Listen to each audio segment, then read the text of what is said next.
আসসালামু আলাইকুম দর্শক। একটি খবর আহ, সেটা হচ্ছে কালিহাতী উপজেলা নির্বাচন নিয়ে প্রথম আলোর বিশ্লেষণ বা তথ্য। লড়াই হবে আওয়ামী লীগ ও সিদ্দিকী পরিবারে। তার মানে বুঝতে পারছেন যে নির্বাচনটা আর নির্বাচনের জায়গায় নেই। এই নির্বাচনটা হয়ে গেছে আধিপত্য লড়াই, ক্ষমতা দখলের লড়াই।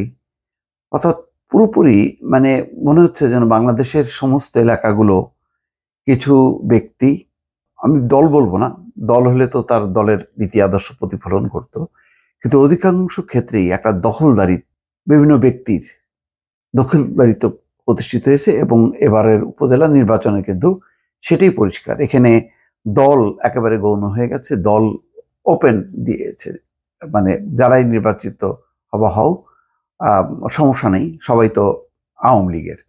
তো এখন দখলদারিত্ব চলছে।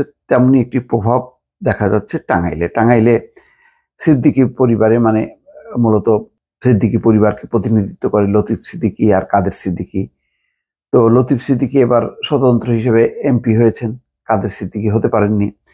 তো না হলেও এখন ওই টাঙ্গাইলের যে কটিয়াদি কালিহাতী এই অঞ্চলে কাদের সিদ্দিকী, তার পরিবারের একটা রাজনৈতিক ঐতিহ্য আছে, প্রভাব আছে, সেটাকে কাজে লাগিয়ে এখন তারা পরিবারের মুঠোয় রাখতে চায়। এই জন্য ছোট ভাই আজাদ সিদ্দিকীকে আনারস প্রতীক তিনি লড়ছেন এবং তাকে সমর্থন দিচ্ছেন এই দুই ভাই, লতিফ সিদ্দিকী এবং কাদের সিদ্দিকী। সেখানে আওয়ামী লীগ আবার এই বৃত্তটাকে ভাঙার জন্য তারা একক প্রার্থী দিয়েছে, আর কোনো প্রার্থী দেয়নি, যাতে জয়টা সহজ হয়। তারপর হবে কি হবে না সেটা বোঝা যাচ্ছে না, কিন্তু এই লড়াইটাও বলা যায় এক ধরনের আওয়ামী শিবির। কারণ হয়তো কাদের সিদ্দিকী, লতিফ সিদ্দিকী নির্বাচনের আগে আওয়ামী লীগ আসতে চেয়েছিলেন, কিন্তু সেখানে তারা যদি আসে, আবার আওয়ামী লীগের মূল যে আওয়ামী লীগ এতদিন থেকে তারা সংগঠন গুছিয়েছে, সেখানে আবার একটা নতুন একটা বিভক্তি দেখা দেবে। সেই কারণে আবার তাদেরকে দলেও নেওয়া সম্ভব হয়নি, হয়তো শেখ হাসিনা এই ঝুঁকিটা নেননি। তো যার কারণে ওই বলা যায় যে আওয়ামী লীগের ঘরের ভেতরে বাইরে, আওয়ামী লীগেরই পরিবারের ভেতরে বাইরে এই দ্বন্দ্ব সংঘাত নানাভাবে এখন সামনে আসছে। এখন এই উপজেলা নির্বাচনকে ঘিরে সামনে এসছে। আজাদ সিদ্দিকী, যিনি আনারস প্রতীকে নির্বাচন করছেন, দুই ভাইয়ের ছোট ভাই, দুই ভাই আবার সমর্থন দিয়েছে তাকে। তিনি আবার ছাত্রলীগ নেতা ও সরকারি সাদাত কলেজ ছাত্র সংসদের সাবেক সহসভাপতি, ভিপি ছিলেন। আজাদ সিদ্দিকী এখন হচ্ছে কাদের সিদ্দিকীর দল ওই কৃষক শ্রমিক জনতা লীগের রাজনীতির সঙ্গে যুক্ত। আনোয়ার হোসেন ও আজাদ সিদ্দিকী ছাড়াও কালিহাতীতে আনোয়ার হোসেন হচ্ছে আওয়ামী লীগের প্রার্থী, আওয়ামী লীগ এককভাবে তাকে নমিনেশন দিয়েছে।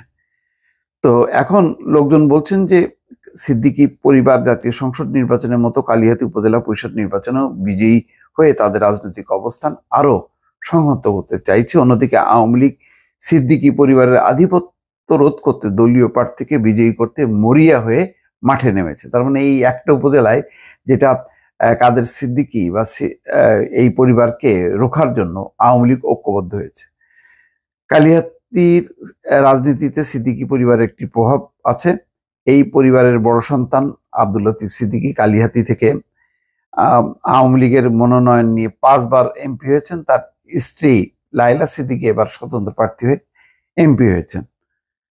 আর 2008 সালে সংসদ সদস্য নির্বাচিত হওয়ার পর লতিফ সিদ্দিকী মন্ত্রিত্ব লাভ করেছিলেন। আর 2014 সালে হজ এবং তাবলিগ জামাত নিয়ে নেতিবাচক মন্তব্য করায় দল থেকে এবং মন্ত্রিসভা থেকে বহিষ্কার হন। এবার দ্বাদশ জাতীয় সংসদ নির্বাচনে তিনি স্বতন্ত্র প্রার্থী হয়েছিলেন টাঙ্গাইল 4 অর্থাৎ কালিহাতী আসন থেকে। তিনি আওয়ামী লীগের মনোনীত প্রার্থীকে পরাজিত করেই নির্বাচিত হন। নির্বাচনে তার পাশে ছিলেন ছোট ভাই কাদের সিদ্দিকী এবং আজাদ সিদ্দিকী। এবার আজাদ সিদ্দিকী তার দুই ভাইয়ের সমর্থন নিয়ে উপজেলা পরিষদ নির্বাচনে প্রার্থী হয়েছেন। লতিফ সিদ্দিকী সরাসরি নির্বাচনে মাঠে না নামলেও নেপথ্যে থেকে ভাইয়ের পক্ষে নির্বাচনের কাজ করছেন, এটা সবাই মোটামুটি জানে। আর কাদের সিদ্দিকী একাধিক দিন কালিহাতীর বিভিন্ন এলাকায় ছোট ভাইয়ের পক্ষে গণসংযোগ করছেন। আজাদ সিদ্দিকী বলেন, কালিহাতীর প্রতিটি অঞ্চলে ভোটারদের কাছে তিনি সাড়া পাচ্ছেন। দ্বাদশ জাতীয় সংসদ নির্বাচনে লতিফ সিদ্দিকী যেসব কর্মী মাঠে কাজ করেছেন তাদের নিয়ে আজাদ সিদ্দিকী উপজেলা নির্বাচনে কাজ করছেন, প্রতিদিন গণসংযোগ করছেন বিভিন্ন উপজেলায়।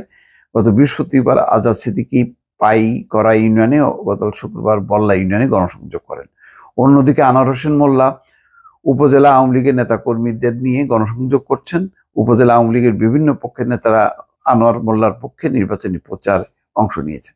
তো এই হলো অবস্থা। আওয়ামী লীগের ঘরে বাইরে তারা তাদের মতন করে নির্বাচন করছে, কিন্তু এই নির্বাচনে সাধারণ মানুষের প্রত্যাশা কি, সাধারণ মানুষের প্রার্থী কোথায়, সেটা কি আছে? এটা হলো বড় প্রশ্ন। দর্শক ভালো থাকবেন, আল্লাহ হাফেজ।